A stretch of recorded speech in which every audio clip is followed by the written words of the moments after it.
vamos a exponer lo que es las tres teorías. Empezaré yo con la teoría absoluta. Según Adam Smith, en su obra La riqueza de las naciones, revolucionó que la economía al plantear que el comercio internacional beneficia a todos los países cuando cada uno se especializa en lo que produce con mayor eficiencia. Por otro lado, un país posee ventaja absoluta en la producción de un bien cuando puede fabricarlo con menos recursos que otros países o generan más cantidad de producción con la misma inversión de recursos. ¿Qué significa esto? Que ese país es más eficiente y productivo en ese bien, por lo tanto debería especializarse tan solo en ese producto.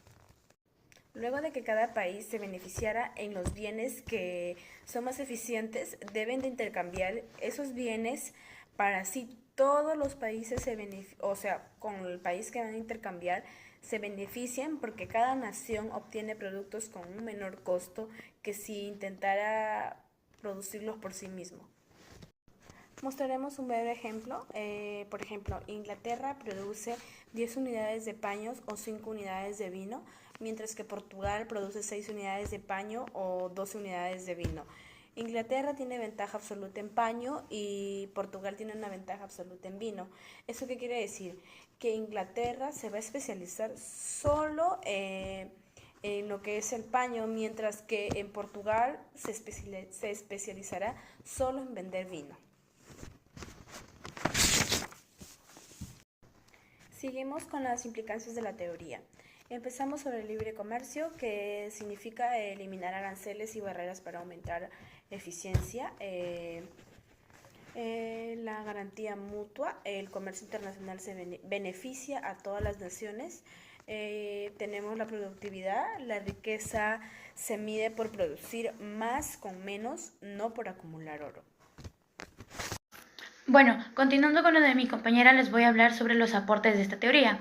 Es que fundó la base del libre comercio, también introdujo la idea de especialización internacional, que trae consigo que es el aumento de productividad y riqueza mundial, ¿no?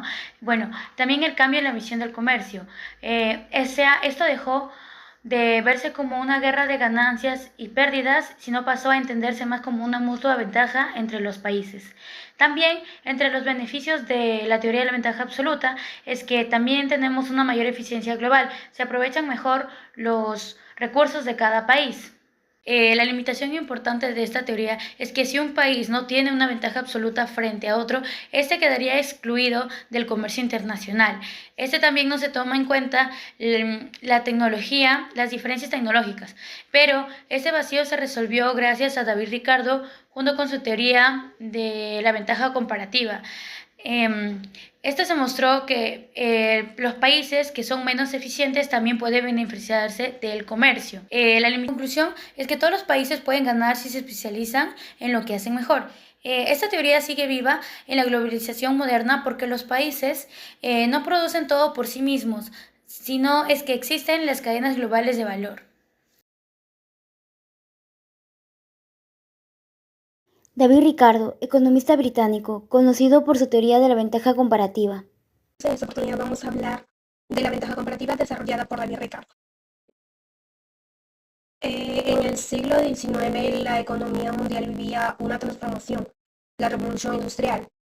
En Inglaterra habían cambiado la manera de producir, más fábricas, mayor productividad, mano de obra e incremento en el comercio internacional. Adam Smith había desarrollado la teoría de la ventaja absoluta. Señaló que los países debían especializarse en lo que producían mejor. Sin embargo, esa idea no explicaba por qué países con menor eficiencia podían participar en el comercio y ganar con él. Fue entonces cuando David Ricardo, en 1817, publicó sus Principios de Economía Política y Tributación, donde desarrolló la teoría de la ventaja comparativa, para responder ese vacío que dejaba la teoría de Adam Smith. Les voy a hablar sobre los aportes de David Ricardo. Entre las ideas más notables que introdujo David Ricardo estaba la teoría de la ventaja comparativa en el año 1817, pues sostenía que los países pueden beneficiarse del comercio internacional al especializarse en la producción de los bienes para los cuales tienen un costo de oportunidad de producción relativamente más bajo, incluso si no tienen una ventaja absoluta en la producción de ningún bien en particular. Su teoría también se convirtió en la base de análisis económico del comercio entre países y todavía hoy se respalda en acuerdos comerciales y tratados internacionales. También mostró que el comercio internacional no es un juego de suma cero, sino al contrario, todos los países pueden ganar si comercian según su ventaja comparativa. La ventaja comparativa, según David Ricardo, significa que un país debe especializarse en aquello que puede producir con un menor costo de oportunidad. O sea, lo que menos le cuesta dejar de producir en comparación con otros bienes. Un país no necesita ser el mejor en todo. Lo que necesita es que sea relativamente más eficiente en algo. Así, al poder intercambiar con otros países, ambos obtienen beneficios porque producen lo que hacen mejor y obtienen lo demás a menor costo en el comercio internacional. Bueno, les voy a dar un ejemplo sencillo en el cual explica la ventaja comparativa, ¿no? María es más rápida cocinando que limpiando, mientras Jorge es más rápido limpiando que cocinando. María se especializa en cocinar y Jorge en limpiar, pues los dos ganan tiempo al intercambiar tareas, ¿no? Esto es lo que más o menos explica lo que es la ventaja comparativa de una forma más sencilla. Ahora voy a hablar de los supuestos de la teoría. La teoría de Ricardo se apoya en algunas condiciones simples para poder entender mejor este modelo, cómo funciona. El primero es que dos países, dos bienes. Desde Ricardo se imagina un mundo demasiado básico donde solo hay dos países que comercian y producen dos productos. Esto se hace para simplificar y explicar el modelo según David, aunque en realidad hay muchos países que producen miles de productos, ¿no? En los factores de producción inmóviles entre países, el trabajo y el capital, como las máquinas, el dinero, las tierras, no se pueden mover de un país a otro. Solo dentro de un país, por ejemplo, un trabajador peruano no puede trabajar en Inglaterra o cualquier otro país en ese modelo, pero solo puede moverse dentro del Perú. Otro supuesto es que no hay costos de transporte ni de barreras comerciales. Se supone que comerciar no cuesta nada, según David Ricardo, que no existen gastos de transporte, ni impuestos, ni aduanas, lo cual facilita ver los beneficios puros del comercio. Y se asume el pleno empleo en donde supuestamente todos los recursos están siendo usados, no hay desempleo, no hay tierras ociosas, ni máquinas paradas, todo está funcionando, ok, al 100%. Y la competencia perfecta que significa que hay muchos productores, muchos compradores, nadie controla los precios porque todos compiten libremente, ¿no? Los beneficios del comercio internacional gracias a la ventaja comparativa se puede entender muchas cosas, entre ellos que el comercio trae muchas ventajas del comercio internacional. Una es la especialización productiva, en el que cada país se concentra en producir lo que mejor hace o lo que le sale más barato, ¿no?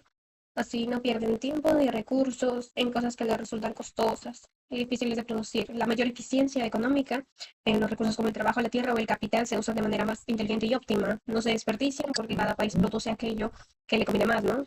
Y más bienes y variedad para los consumidores. Al intercambiar, las personas pueden disfrutar de productos que no se producen en su país o que sería muy caro de producirlos y además suelen costar menos gracias al comercio internacional. Y por último tenemos el impulso a la innovación y al crecimiento. La competencia con otros países motiva a las empresas a mejorar, innovar, ser mucho más productivos y a competir respecto a los precios, lo cual ayuda al crecimiento económico mundial. Y si eso se practica de forma más óptima y se pone mucho más en práctica, pues todo va a estar mucho mejor porque el comercio va a ser cada vez más grande, más frecuente y todo va a mejorar en ese sentido, ¿no? ¿Cómo se puede aplicar en la actualidad esta ventaja? Bueno, se aplica en el comercio mundial, las cadenas de valor, los servicios digitales y las políticas de desarrollo. Pero ahora ya no es estática, pues los países pueden construir ventajas nuevas mediante la innovación, la educación y la sostenibilidad.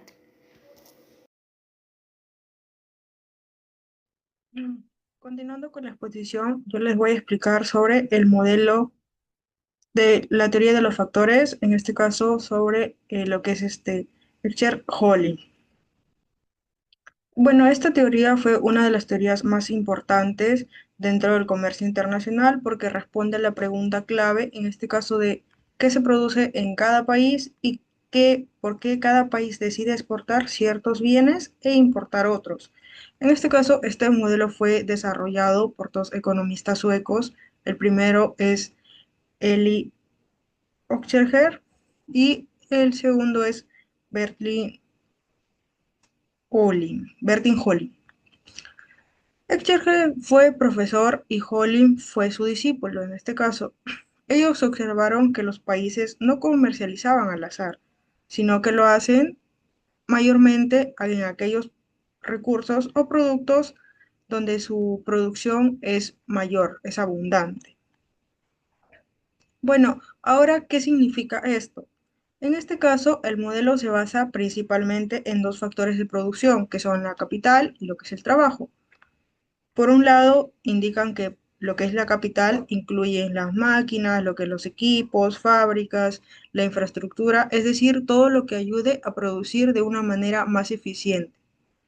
Y por otro lado, lo que es el trabajo se refiere a la mano de obra, las personas, en este caso que participan en lo que es la producción. Aquí también cuenta si esa mano de obra es calificada como lo que son los ingenieros, técnicos, etcétera, o si solamente incluyen a los trabajadores agrícolas. Bueno, la teoría plantea lo siguiente. Un país que tenga mucha capital, es decir, un país que cuente con maquinaria, tecnología y todo eso, tendrá que especializarse en producir bienes invasivos en capital. Por ejemplo, automóviles, aviones, maquinaria industrial, lácteos, computadoras, etc. En cambio, un país que tenga abundante mano de obra tenderá, en este caso, a esforzarse en los bienes intensivos de lo que es el trabajo, como la agricultura, los textiles, la manufactura sencilla, etc. Un claro ejemplo en este caso de esto sería Alemania y Bangladesh. Alemania cuenta con una abundante capital tecnológica, ya que exporta autos, equipos médicos, maquinaria, etc. Y Bangladesh cuenta con abundante mano de obra, ya que su exportación principal son la ropa y los textiles. Bueno, en este ejemplo, cada país aprovecha lo que mayormente tiene en abundancia y lo transforma en una ventaja para que sí se pueda comercializar. Pero eso sí, el modelo tiene algunos supuestos básicos para simplificar la realidad. El famoso 2 por 2 por 2, que solo existen dos países, solo existen dos bienes y dos factores de producción. Para estos autores, la tecnología era igual para ambos países, ya que decía que ambos países tendrían la misma igualdad en el sector tecnológico. Y finalmente, en esta teoría no hay costos, de transporte ni de barreras al comercio, ya que ambos supuestos son irreales, sirven para entender la lógica de la teoría. En este caso, o sea, para estos autores, la tecnología y los transportes no tenían, la tecnología era igual y los transportes no tenían costo. Implicaciones, importancias y críticas. Ahora bien, este modelo no solo explica que exporta e importa un país, sino que también tiene implicaciones más profundas. Una de ellas es el teorema de Hester-Holling, que nos dice que a través del comercio los precios de los factores de producción tienden a igualarse entre países. ¿Qué significa esto? Si un país tiene salarios muy bajos al inicio al comerciar con otros países, los salarios tienden a subir porque aumenta la demanda de su mano de obra. De manera similar, el rendimiento del capital, como las ganancias de la maquinaria o las inversiones, tienden a equilibrarse entre las naciones. Esto nos muestra que el comercio internacional no solo afecta a los bienes, sino también a las personas, empresas dentro de cada país. El modelo es relevante porque nos ayuda a predecir patrones de comercio internacional, es decir, qué países van a especializarse en qué productos. Explica por qué es beneficioso que los países comercien, ya que cada uno aprovecha sus fortalezas. Gracias, son muy amables, los adoro, no los merezco, dense un aplauso, ¿eh? Gracias.